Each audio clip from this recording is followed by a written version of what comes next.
Saat keadaan sekelilingku ada di luar kemampuanku, ku berdiam diri mencarimu. Doa mengubah segala sesuatu.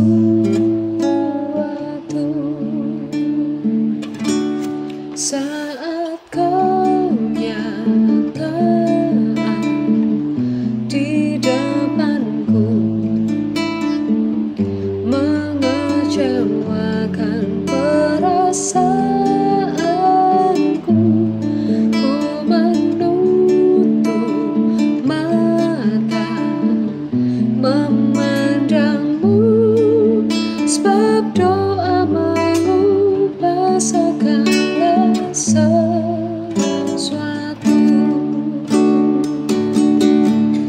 Doa orang benar bila didoakan dengan yakin besar kuasanya, dan tiap doa yang lahir dari iman berkuasa menyelamatkan.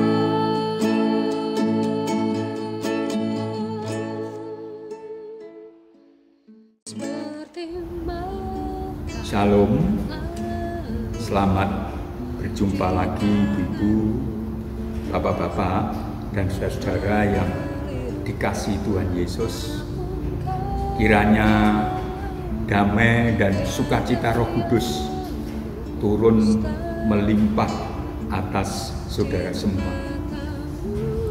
Mari kita siapkan hati untuk masuk dalam ibadah doa saat ini, dengan kita nyanyikan bersama pujian "Ku Yakin Tuhan ada di sini". Ibadah doa malam ini kita adakan di rumah kita masing-masing. Namun yakinilah, sebab di rumah ketika kita sehati sepakat berdoa dengan keluarga kita, Tuhan Yesus hadir. Dan ketika Tuhan Yesus hadir, Tuhan melimpahi saudara semua dengan kasih-Nya dan menyatakan kuasa-Nya.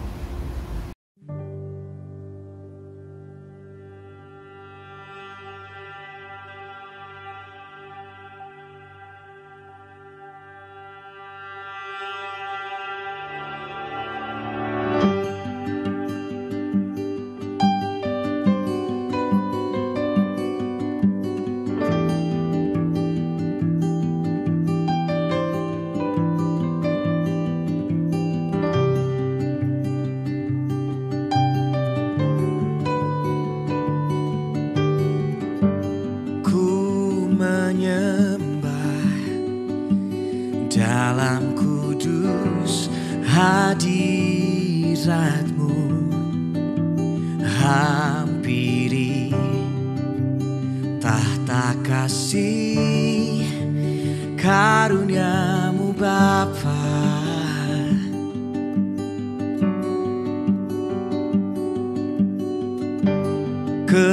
Kekuatanku hanya dalam hadirat-Mu, Yesusku, hanya Kaulah segalanya.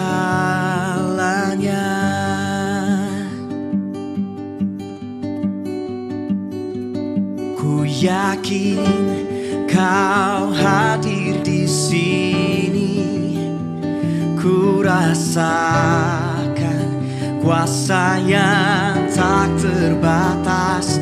Ku yakin Kau nyata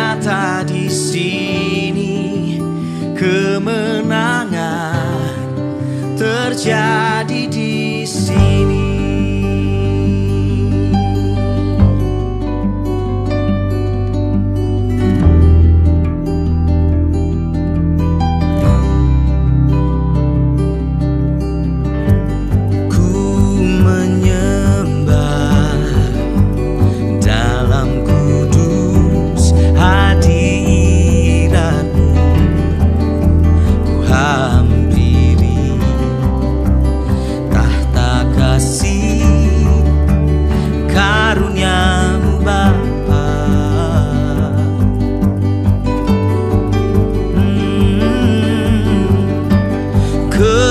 Kekuatanku hanya dalam hadirat-Mu, oh Yesusku.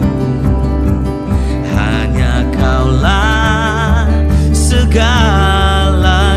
Kau segalanya. Oh, ku yakin Kau hadir di sini. Rasakan kuasa yang tak terbatas. Ku yakin Kau nyata di sini. Kemenangan terjadi di sini. Sekarang saudara, mari kita siapkan hati untuk menyambut pemberitaan firman Allah. Mari kita berdoa. Bapa di surga, kami bersyukur malam ini kami masih bisa mendengar suara Tuhan melalui pemberitaan firman Allah. Sebab jikalau kami masih mendengar firman-Mu, jikalau nama Yesus masih dikumandangkan dan kami terima, maka itu berarti Tuhan memberi kepada kami anugerah kesempatan yang luar biasa. Kami buka hati, siap diberkati oleh firman Allah. Roh Suci mengurapi hamba-Mu, Roh Suci mengurapi kami semua. Dalam nama Tuhan Yesus kami berdoa. Amin. Saudara-saudara yang dikasihi Tuhan Yesus, dalam ibadah raya minggu lalu pada tanggal 10 Januari tahun 2021 ini, dalam ibadah online saya memberitakan firman Allah tentang kesempatan yang indah yang Tuhan beri. Dalam topik kesempatan kedua, dalam arti bahwa Tuhan memberi kepada kita kesempatan. Sebab kalau kita masih ada sampai hari ini, artinya Tuhan belum selesai menggenapkan janjinya untuk kita. Tuhan belum selesai menyelesaikan rencananya untuk kita dan melalui diri kita. Sehingga sesungguhnya perlu kita syukuri dan kita jalani. Hidup ini adalah kesempatan. Saya harap Ibu Bapak masih mengingat ayat firman Allah yang kita baca bersama minggu lalu dari Injil Lukas pasal 13. Maka pada ayat 7 kita membaca bagaimana pemilik kebun itu mengeluh. Berkata demikian, sudah 3 tahun aku datang mencari buah pada pohon ara ini dan aku tidak menemukannya. Tebanglah pohon ini. Untuk apa ia hidup di tanah ini dengan percuma? Namun sang penunggu kebun, yang itu menggambarkan sebetulnya pembelaan oleh Tuhan sendiri kepada Bapaknya. Pada ayat 8 demikian dalam terjemahan firman Allah yang hidup, berilah kesempatan sekali lagi, biarkanlah setahun lagi, saya akan lebih memperhatikan pohon itu dan memupuknya. Lalu pada ayat 9 saya beralih ke terjemahan baru. Barangkali ia nanti pohon ara itu berbuah tahun depan. Tetapi jika tidak, bolehlah Tuhan menyuruh menebangnya. Inilah yang dimaksud dengan kesempatan kedua. Karena 3 tahun berturut-turut pohon ara tidak berbuah, pantas ia ditebang. Tetapi sang penunggu kebun memintakan tidak hanya pengampunan, tetapi memohon kemurahan sang pemilik untuk memberi kesempatan lagi agar pohon ara itu berbuah. Itulah kesempatan untuk saya, saudara semua. Kalau sampai hari ini, sekali lagi, kita masih bisa menghirup udara segar, masih bisa melakukan kegiatan kita, masih bisa seperti malam ini beribadah dalam ibadah doa dan sebagainya, berkumpul dengan keluarga, menjalankan usaha atau pekerjaan, mengikuti pembelajaran dalam sekolah atau kuliah. Ini adalah kesempatan kedua bagi kita, dan karenanya sebagaimana minggu lalu kami ingatkan dari Efesus pasal 5, mari kita gunakan waktu sebaik-baiknya seperti orang arif, tidak menyia-nyiakannya agar pohon kehidupan kita tidak ditebang karena tidak berbuah. Sudah diberi kesempatan, tidak lagi menghasilkan apa-apa. Itu sebabnya pemberitaan firman saat ini saya beri topik tidak akan ditebang. Artinya bagaimana kita menggunakan kesempatan dari Tuhan yang sudah diberikan. Mari Bapak Ibu, kita membuka Injil Yohanes pasal 15 ayat 2, 3 dan 4. Sebetulnya Alkitab yaitu firman Allah mengajarkan banyak hal, semacam syarat kondisi begitu rupa agar bagaikan sebuah pohon hidup kita bisa selalu berbuah. Tetapi saat ini saya hendak mengajak Bapak Ibu Saudara merenungkannya dari ayat-ayat firman Allah, sabda Yesus dalam perumpamaannya tentang pokok anggur yang benar. Injil Yohanes pasal 15 ayat 2, 3 dan 4. Saya ajak saudara di rumah masing-masing buka Alkitabmu, buka aplikasi Bible-mu. Mari kita baca bersama-sama ayat 2, 3 dan 4. Mari kita baca 2, 3. Setiap ranting padaku yang tidak berbuah dipotongnya, dan setiap ranting yang berbuah dibersihkannya, supaya ia lebih banyak berbuah. Kamu memang sudah bersih karena firman yang telah kukatakan kepadamu. Tinggallah di dalam aku, dan aku di dalam kamu. Sama seperti ranting tidak dapat berbuah dari dirinya sendiri kalau ia tidak tinggal pada pokok anggur, demikian juga kamu tidak berbuah jikalau kamu tidak tinggal di dalam aku. Amin. Saudara-saudara, apa yang Tuhan Yesus nyatakan ini sekurangnya ada 2 hal. Kondisi yang akan membuat bagaikan pohon kita akan berbuah. Yang pertama adalah kita harus siap atau rela untuk dibersihkannya. Dan tadi ayat 3, firman Tuhan itulah yang berkuasa membersihkan. Dalam kitab Ibrani pasal 4 ayat 12 berbunyi demikian. Ini pernyataan tentang firman Allah.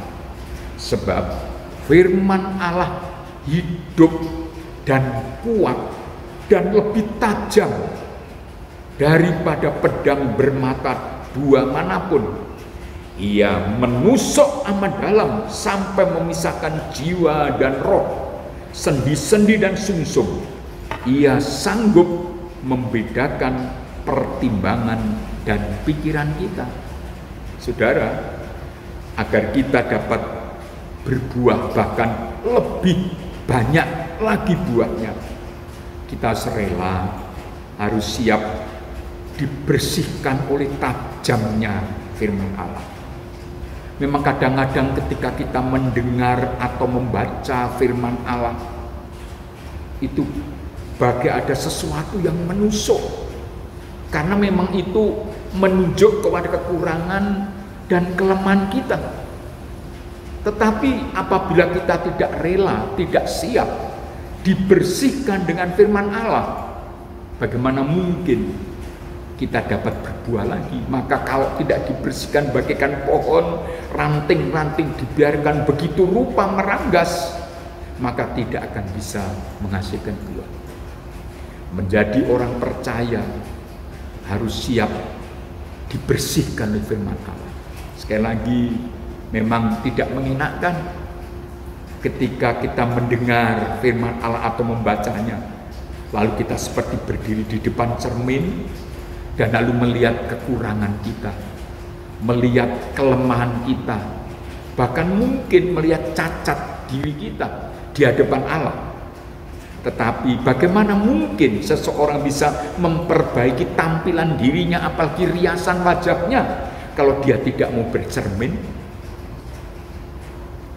Hidup ini harus siap untuk selalu dikoreksi oleh tajamnya firman Allah.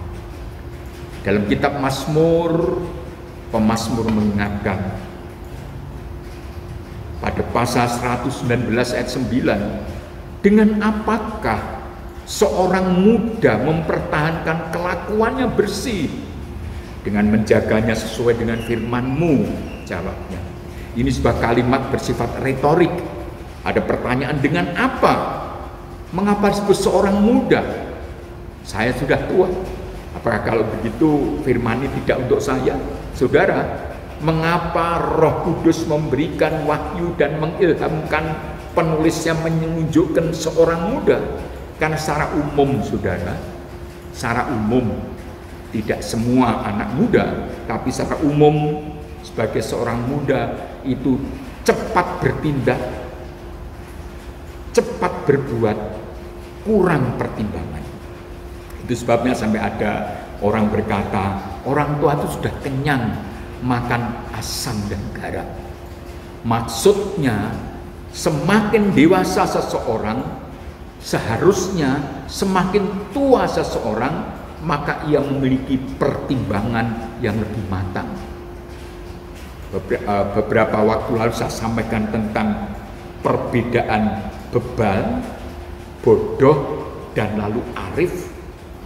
Arif, bijaksana, hikmat ini tidak semata-mata oleh seberapa banyak pengetahuannya, tetapi juga dipengaruhi oleh seberapa luas wawasannya, seberapa juga luas pergaulannya. Namun tentu hikmat kita itu diberi oleh Roh Kudus dalam terang firman Allah. Nah, kembali pada mengapa seorang muda, dalam ungkapan bahasa Jawa disebut begini, kebat kliwat. Kebat itu kalau istilah di Jawa Timur ini akas, cepat. Kliwat itu terlampaui. Saking semangatnya, cepat berkata, cepat bertindak, buru-buru memutuskan. Nah, ternyata banyak hal yang terlampaui. Sebab itu, bagaimana seorang muda dapat mempertahankan kelakuannya agar tetap bersih? Maka dengan menjaganya sesuai dengan firman Allah. Tidak muda, tidak tua, sama saja. Kalau ingin mempertahankan kelakuannya bersih, bagaikan ranting atau pohon yang dibersihkan dan dipotong ranting-rantingnya yang kering dan meranggas agar dapat berbuah, kita pun perlu menjaganya sesuai dengan firman Allah. Karena Rasul Paulus menuliskan itu dalam 2 Timotius pasal 3 ayat 16 bahwa segala tulisan yang diilhamkan Allah memang bermanfaat untuk satu, mengajar. Kedua, untuk menyatakan kesalahan. Ketiga, untuk memperbaiki kelakuan. Dan keempat, untuk mendidik orang dalam kebenaran. Jadi itulah mengapa penting sekali agar kita dapat menggunakan kesempatan kedua yang Tuhan beri kepada kita, senyampang selagi kita diberi waktu untuk memasuki tahun 2021 ini, untuk menjalankan hidup lebih lanjut ini, maka kita mesti harus siap dibersihkan oleh firman Allah yang lebih tajam dari pedang bermata dua itu, yang bermanfaat untuk mengajar kita, untuk menyatakan kesalahan kita. Dan tidak hanya menyatakan kesalahan, firman itu juga akan memperbaiki kelakuan kita serta mendidik kita agar hidup dalam kebenaran.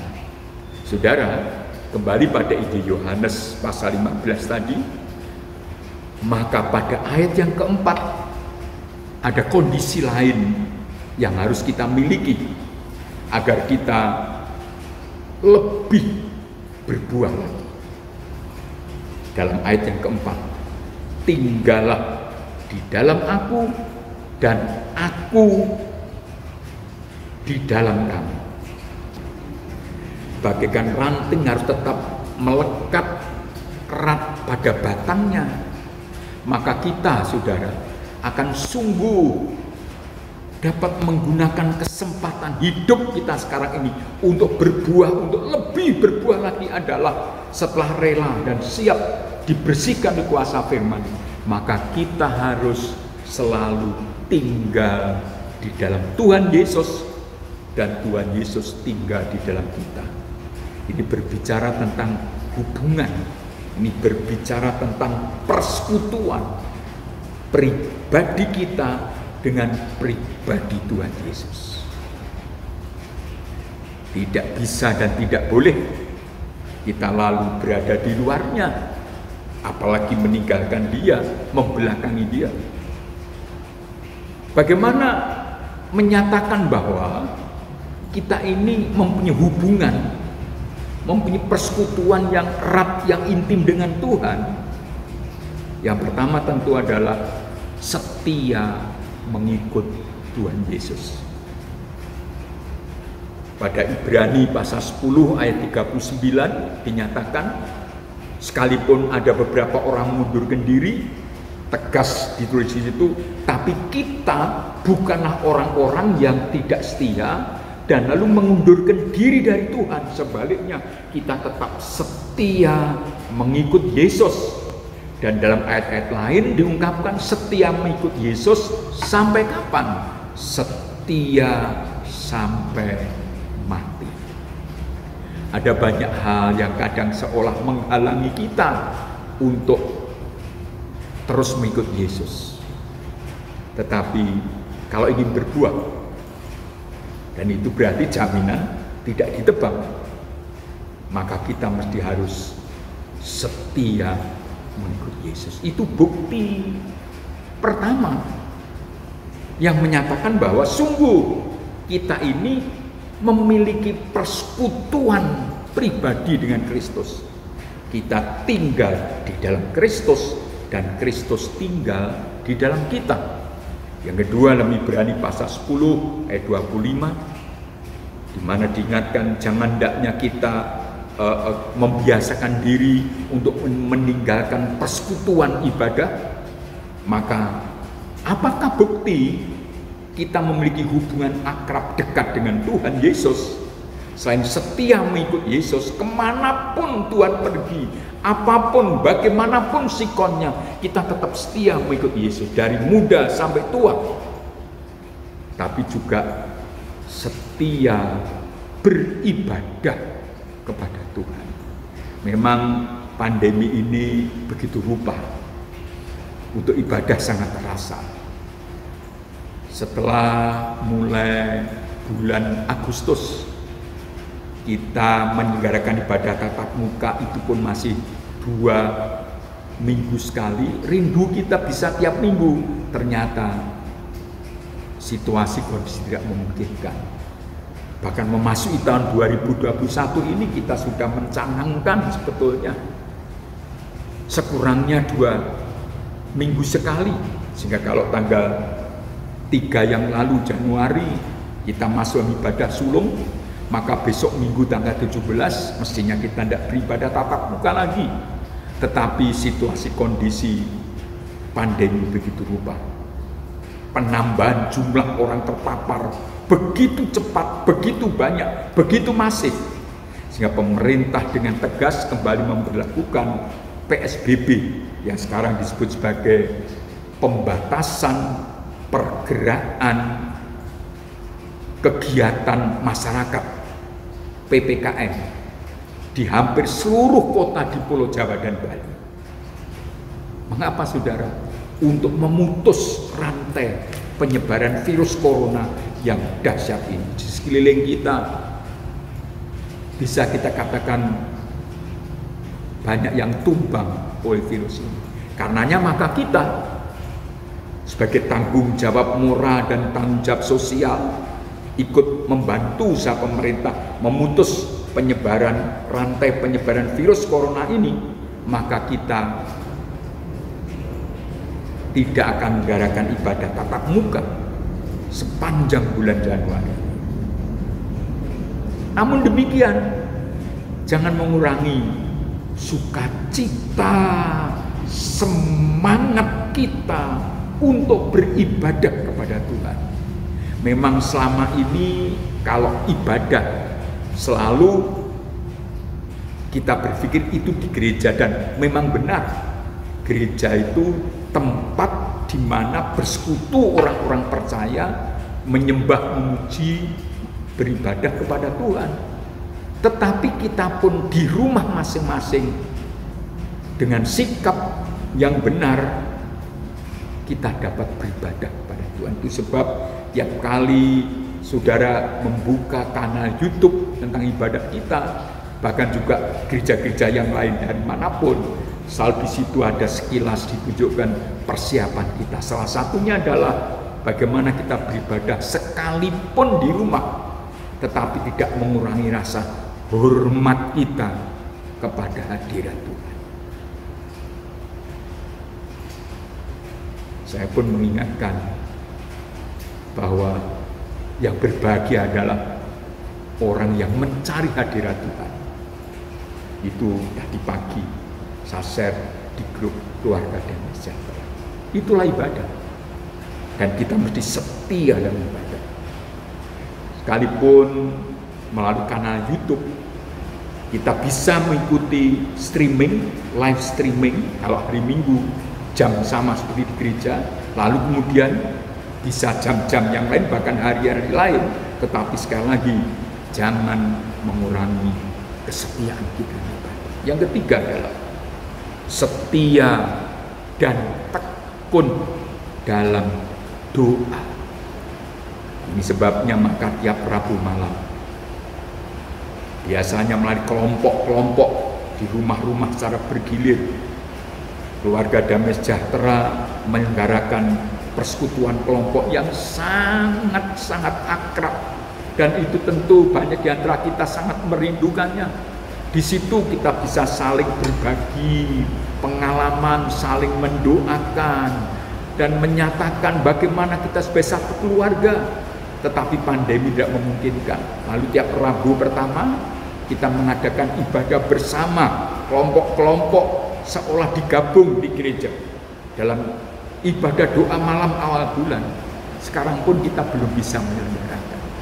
Tetapi sekali lagi, situasi kondisi ini jangan sampai menghalangi saudara dan saya untuk tetap setia dan tekun berdoa.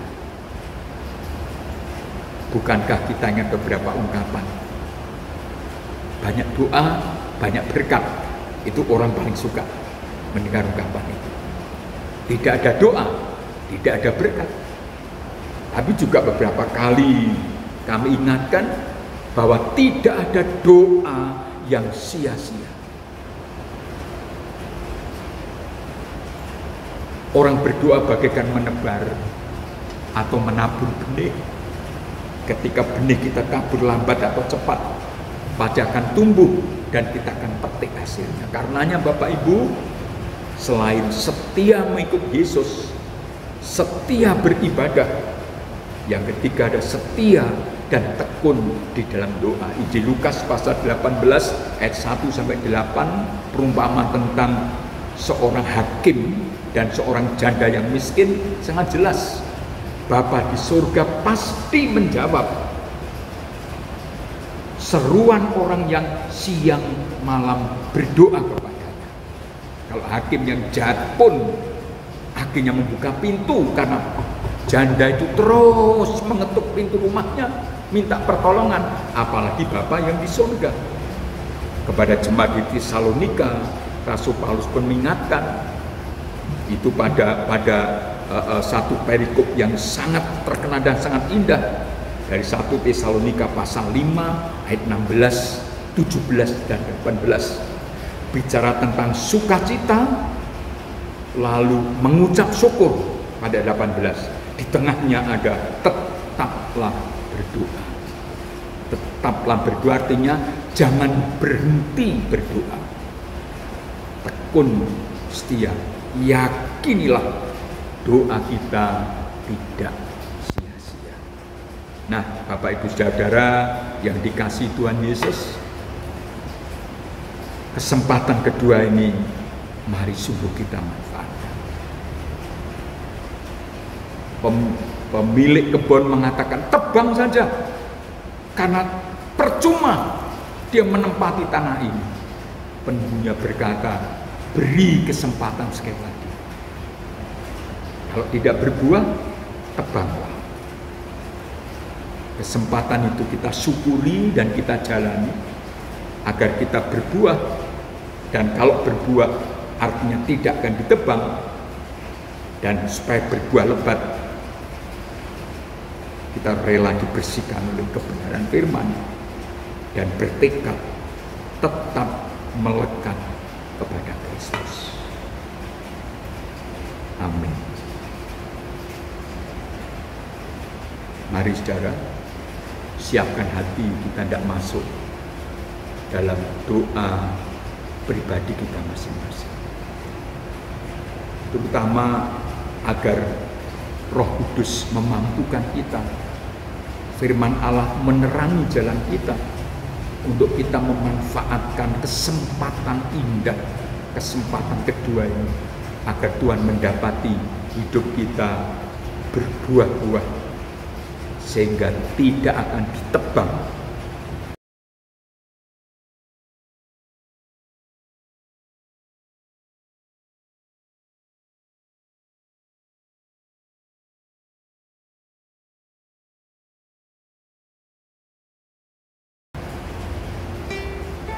Mari kita bacakan doanya sejenak sambil mengikuti pujian ini. Saudara, kita serukan doa kita, kita ajukan permohonan kita, dan kita adukan persoalan-persoalan kita. Kita curahkan di hadapan Tuhan isi hati kita, kekhawatiran kita, ketakutan kita, harapan-harapan, dan rencana-rencana. Tuhan mendengar, Tuhan ada di sini.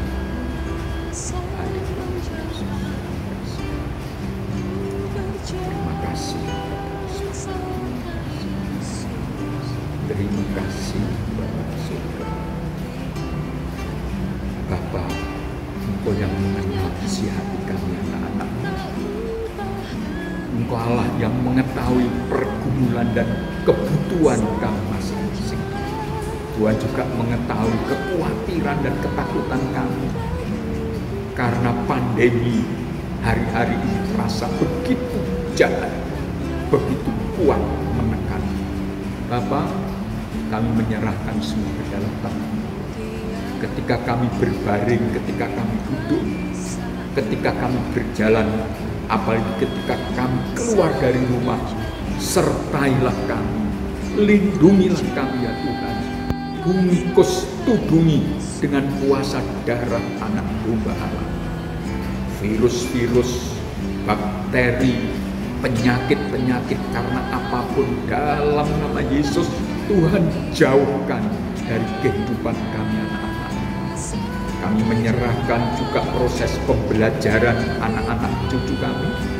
Kami menyerahkan usaha pekerjaan masing-masing anak-anakmu. Diberkatilah semuanya. Bukakanlah pintu berkat-Mu. Dan tambahkanlah iman percaya kami agar tidak menyerah. Bersama Tuhan Yesus kami akan bisa melakukan perkara-perkara yang besar. Bertumpu pada kemampuan sendiri, pertolongan manusia sia-sia.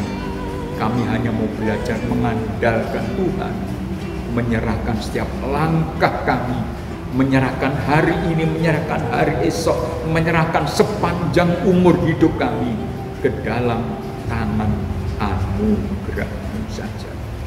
Terima kasih Bapa di surga. Dalam nama Tuhan Yesus kami berdoa, kami bersyukur. Amin. Saudara, sekarang mari kita masuk pada doa syafaat.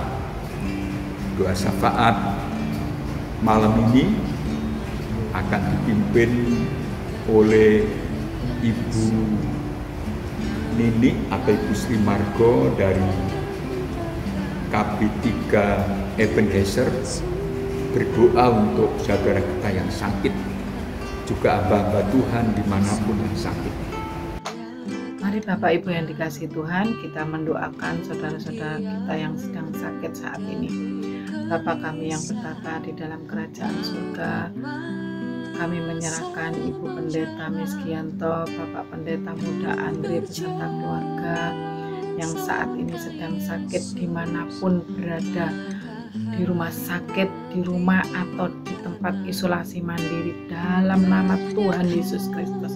Izinkanlah hamba-Mu ini memohonkan Ibu Pendeta Miskianto beserta Bapak Pendeta Muda Andre beserta keluarganya ke dalam tangan kuasa-Mu ya Tuhan. Ulurkanlah tangan-Mu dan jamahlah hamba-hamba-Mu ini oleh kuasa darah Yesus Kristus.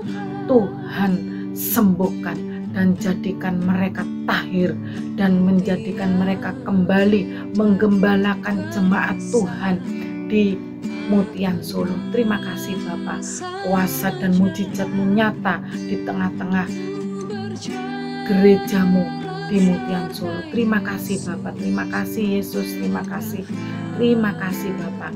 Kami kembali menyerahkan Ibu Indratmo, Ibu Gembala GBS Kerten Solo.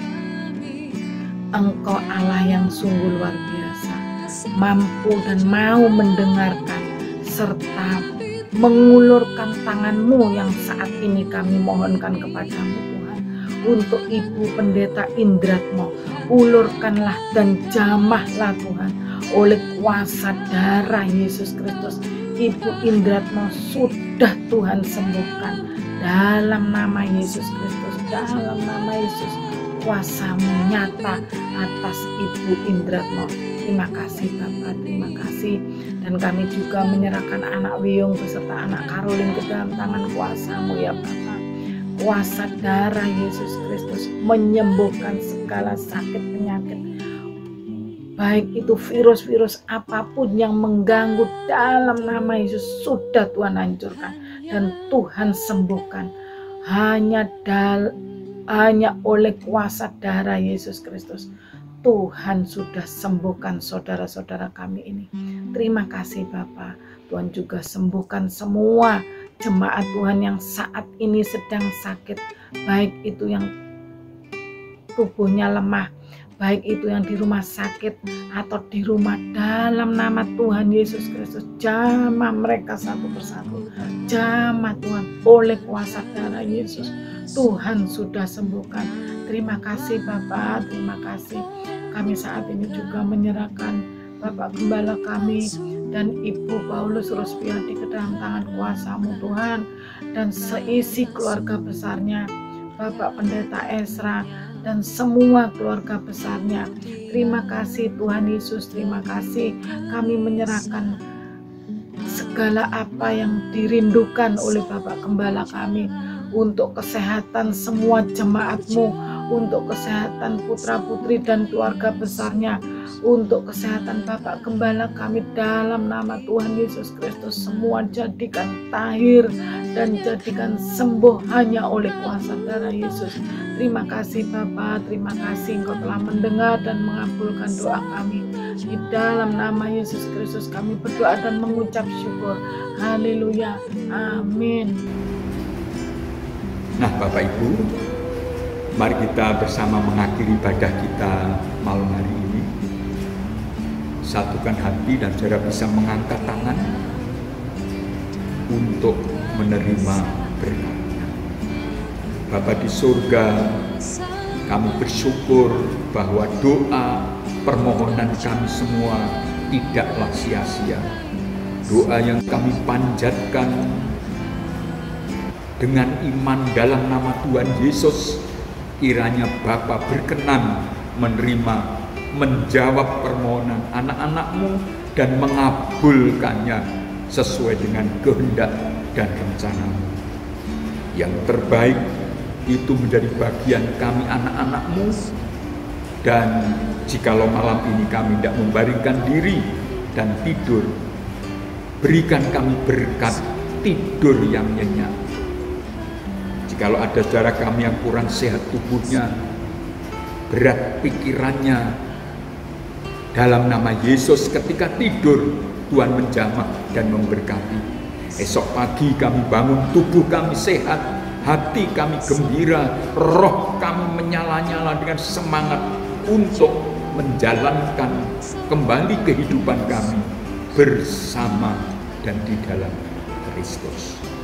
Berkatilah kota kami Surabaya, berkatilah pemerintah dan bangsa kami Indonesia. Dalam nama Tuhan Yesus kami bersyukur. Saudara, arahkan hatimu dan pikiranmu kepada Kristus di surga.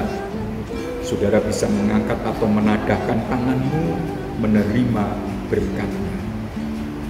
Dalam nama Allah Bapa, Allah Putra dan Allah Roh Kudus turun melimpah atas saudara semua berkat-berkat Tuhan, berkat-berkat jasmani, lebih-lebih berkat rohani.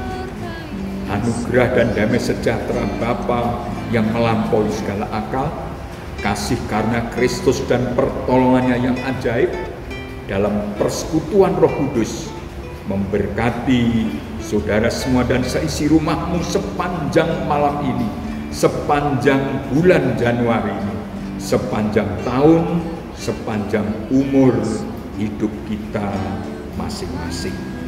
Dalam nama Tuhan Yesus kami berdoa dan bersyukur. Bersama kita katakan amin.